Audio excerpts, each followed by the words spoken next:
কবি গৌতম মণ্ডলের কবিতা খোকন যাবে মেঘের বাড়ি। এইখানে গাছ ওইখানে গাছ, গাছ গাছালির বন, বৃষ্টি জলে ভিজত তারা, মাসটা ছিল শ্রাবণ।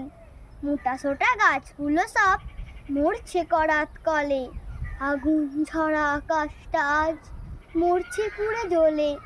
খোকন যাবে মেঘের দেশে মেঘ ছানাদের ডাকতে, শুকনো খালার মরা নদী শ্রাবণ ধারায় ভরতে।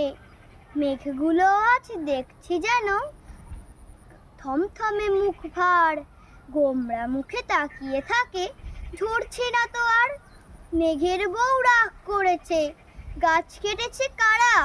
খোকন বলে, লাগিয়েছি তো লাল দোপাটির চারা। যাচ্ছে খোকন মেঘের বাড়ি, মেঘ ঠাকুমার কাছে, বলবে ডেকে, গাছ পুঁতেছি জল দেবে না গাছে।